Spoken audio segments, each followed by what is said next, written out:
राधे राधे। भक्तों, जिस बड़भागी के हृदय में गुरु भक्ति का उदय हो जाता है, उसके लिए अपनी कोई इच्छा नहीं होती, गुरु की इच्छा में ही वो अपनी इच्छा को मिला देता है। गुरु की आज्ञा को इतना महत्व देता है कि अपने विचार, अपनी इच्छा, अपना संकल्प सब गुरु की इच्छा में ही, उनकी आज्ञा में ही मिला देता। आप सुन रहे थे चरितावली भक्त श्री शंकर देव जी की। उनके जीवन में भी ऐसा ही था। उन्होंने शांतिपुर में दीक्षा ली थी अद्वैताचार्य गुरुदेव से, और वो चाहते थे कि वैष्णव सन्यास उनको मिल जाए। तो अद्वैताचार्य जी ने कहा, नहीं बेटा, तुम्हें ये नहीं करना है, तुमको संसार में रह करके, विरक्त न होकर के संसार में अर्थात परिवार में रह करके तुमको भगवान की कथा जो भागवत में है उसका प्रचार करना, नाम का प्रचार करना, नाम यज्ञ करना। और गुरुदेव के आदेश से ही सारी अपनी इच्छाओं को भूल करके शंकर वापस घर आ गए और दूसरी बार विवाह किया, और पुराने आवास स्थल आलपुखर से हट करके निकट के बरदिया ग्राम में एक भवन बनाकर रहने लगे।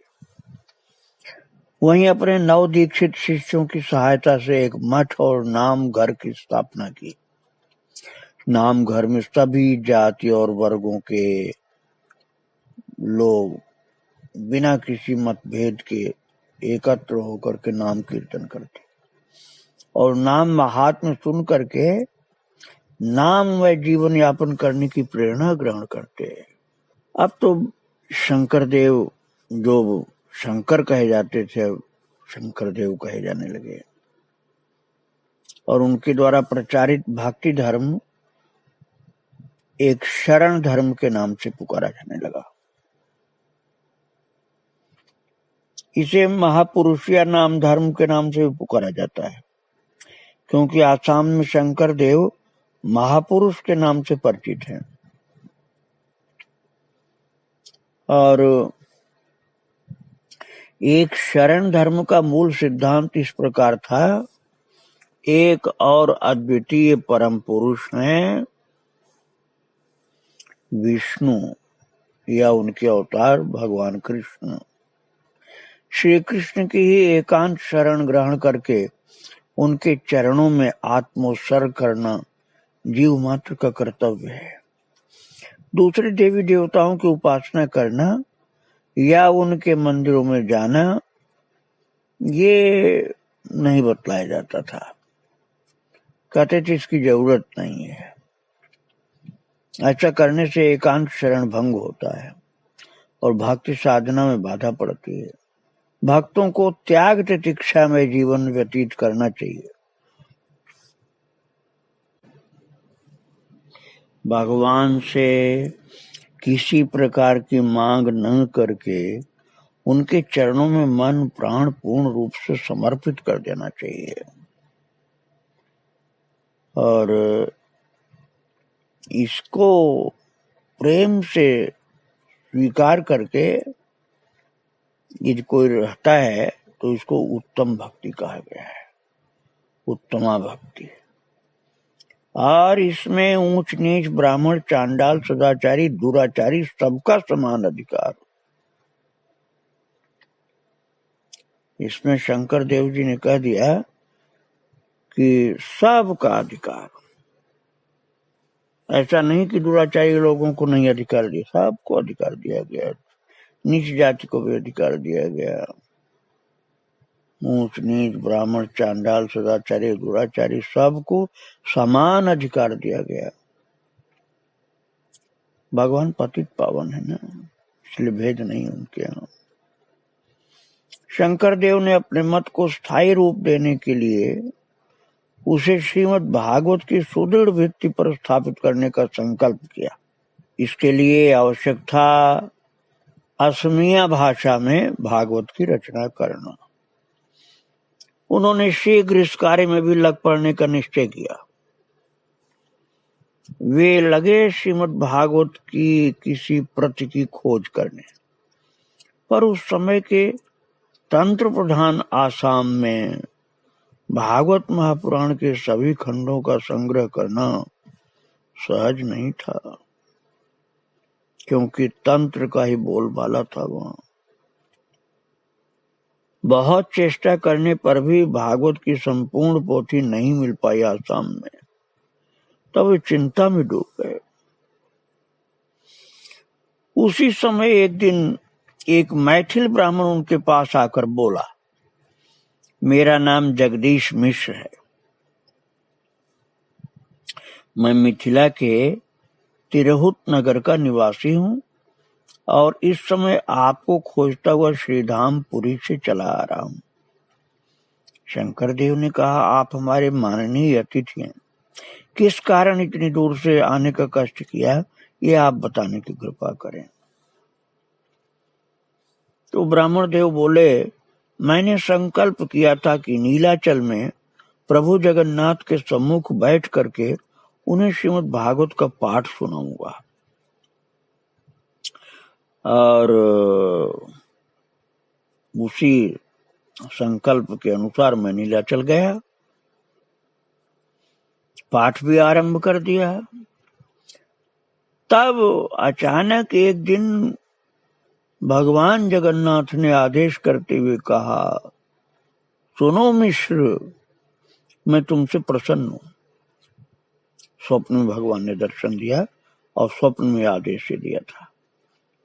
भगवान क्या कह रहे हैं, प्रसन्न तो हूं तुम पर, लेकिन और अधिक प्रसन्न हो तब होऊंगा यदि तुम मेरा एक काम करो।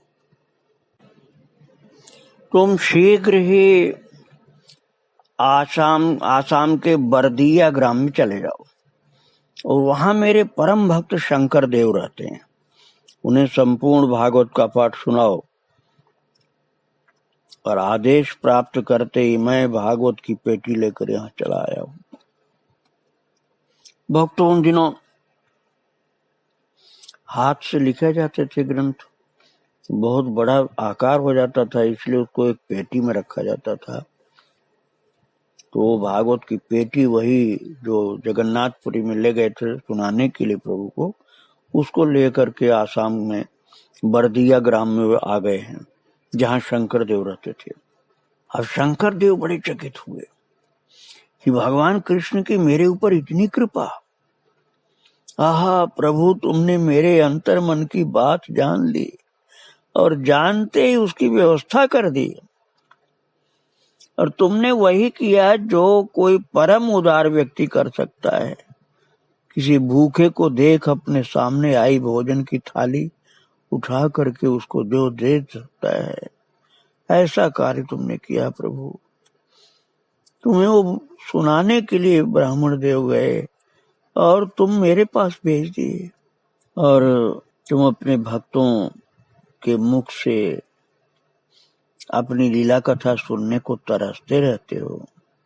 जहां भी तुम्हारे भक्त तुम्हारी लीला कथा का गान करते हैं वहां भागे हुए और जम करके बैठ जाते हो उससे सुनने के लिए, क्योंकि भक्तों के मुख से तुम्हारी ही कथा तुम्हारे लिए एक अपूर्व कर्ण रसायन है।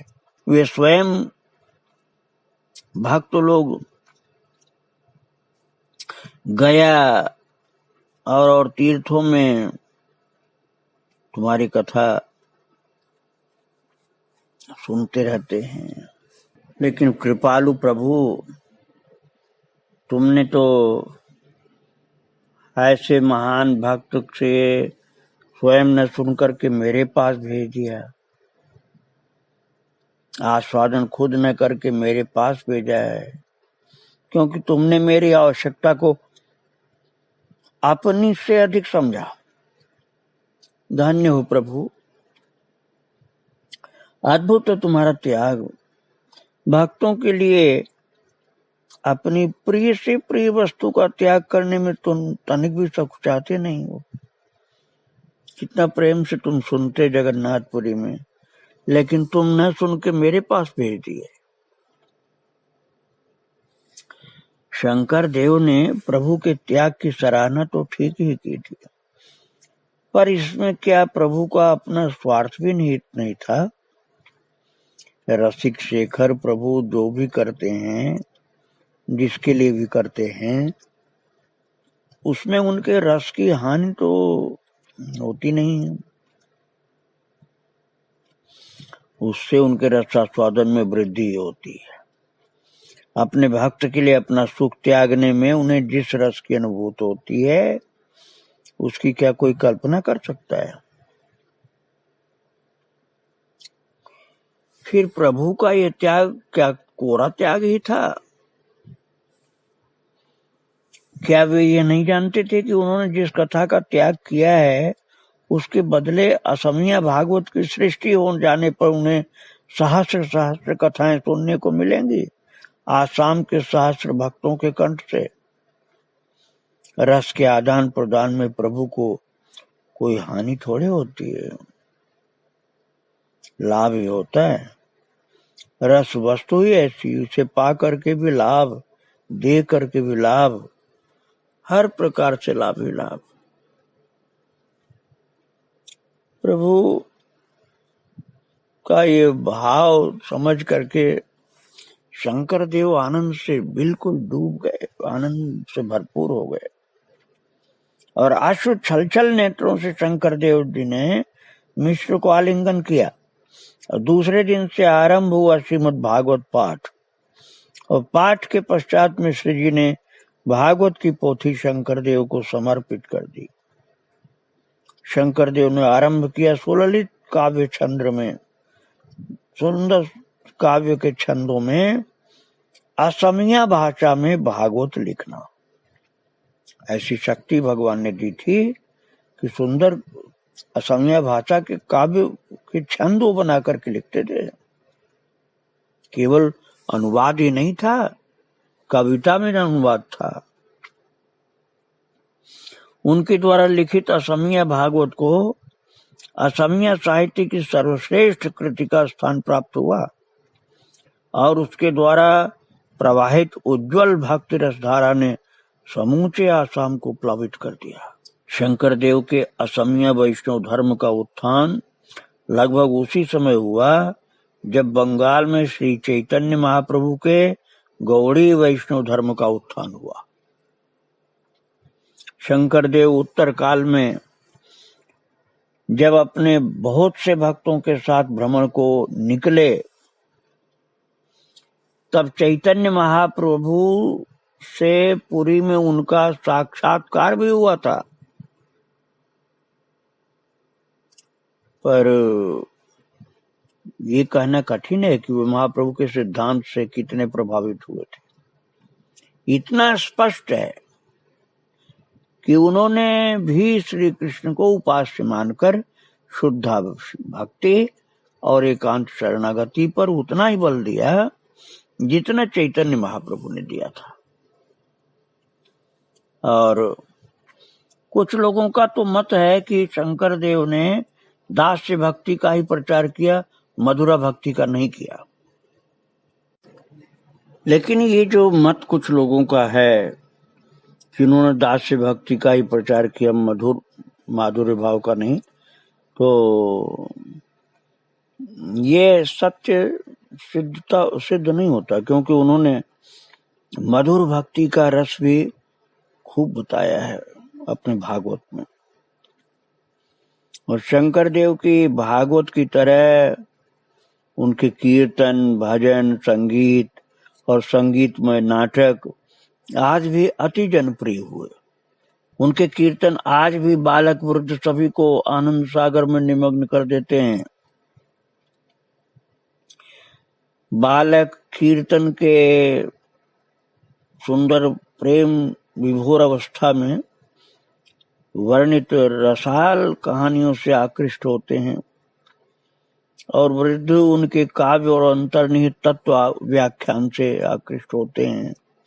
उनके संगीत में नाटक, धार्मिक कहानियों के रूपायन और संगीत की व्यंजना से आज भी अनूठे भक्ति रस का प्रश्रवण बह रहा है।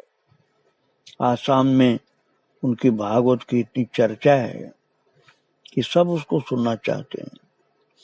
और शंकर देव के प्रधान भक्त माधव देव ने कहा है, पहले प्रेम की नदी प्रवाहित होती है, केवल स्वर्ग की सीमा के भीतर ही। प्रभु शंकर देव ने अपनी भक्ति के बल से उस नदी का बांध जैसे तोड़ दिया और इसीलिए उसकी अमृत धार आज मर्त्यलोक की ओर विस्तारित हो गई। जो स्वर्ग में बहती थी वो मर्त्यलोक में आ गई। और इस पवित्र भगवती सेवा को बहुत भाव से किया उन्होंने महाराज। भक्त माधव देव की शंकर देव के प्रति आत्मसमर्पण की एक विचित्र कहानी है। माधव देव तरुण वयस में ही शास्त्र शास्त्र में सुपंडित और तांत्रिक क्रिया अनुष्ठानों में दक्ष थे। एक बार उनकी माँ गंभीर रूप से बीमार पड़ी तो उन्होंने ये मान्यता की कि स्वस्थ हो जाने पर देवी को एक छाग शिशु की बलि देंगी। मान्यता मानने के साथ ही वे स्वस्थ हो गईं। तब माधव देव ने अपने भग्नीपति गया पानी से कहा, बलि के लिए उपयोगी एक छाग शिशु की खोज करने को। और गया पानी शंकर देव के शिष्य थे तो उन्होंने स्पष्ट मना किया।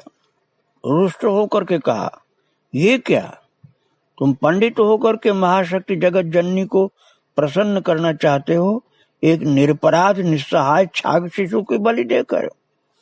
छाग शिशु का मतलब होता भक्तों बकरी का बच्चा। बकरी का बच्चा की क्या गलती है, उसकी जान लोगे तुम इस तरह से, देवी के नाम पर उसको काट करके मारोगे, हिंसा करोगे, जान लोगे उसकी। ये इससे देवी प्रसन्न होंगी क्या? वो तो सबकी माँ है, वो अपने बच्चे को मार के खाएंगी क्या? तो उत्तर में माधव देव ने कहा, तुम क्या जानो सनातन शाक्त धर्म के मर्म को, तुम्हारा माथा तो शंकर देव ने फेर दिया है। देखो हमारी देवी जागृत हैं और तांत्रिक क्रियानुष्ठान शीघ्र फल देते हैं। तुम वैष्णवों के नाचने गाने से क्या देवता का आसन डोलता है? माधव, मैं सच कहता हूं, तुम इतना पढ़ लिख करके भी नहीं समझ पाए कि धर्म का प्राण क्या है। भगवान जीव के प्रेम से प्रसन्न होते हैं या छाग के रक्त से? ऐसा समझाया महाराज कि बकरी के रक्त से भगवान प्रसन्न होते हैं क्या? अरे भगवान तो प्रेम से प्रसन्न होते हैं, बकरी के खून से नहीं प्रसन्न होते हैं। मैं तुमसे कितनी बार कह चुका हूं कि धर्म का प्रकृत अर्थ जानना चाहते हो तो शंकर देव के पास चलो।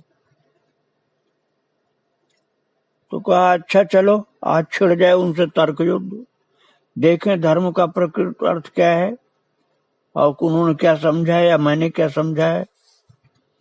महाराज दोनों शंकर देव के पास गए और माधव देव ने कहा, आचार्य, आप आसाम में नए भक्ति धर्म का प्रचार कर रहे हैं।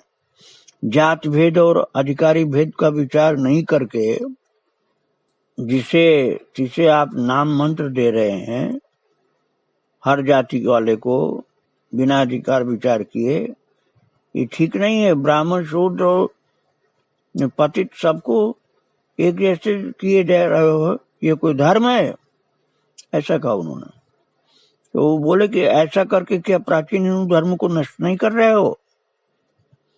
मैं आपके साथ विचार सभा में शास्त्रार्थ करूंगा। यदि आप पराजित हुए तो आपको इस अंचल को छोड़ करके अन्यत्र जाना होगा। महाराज इस प्रकार से हट कर गया।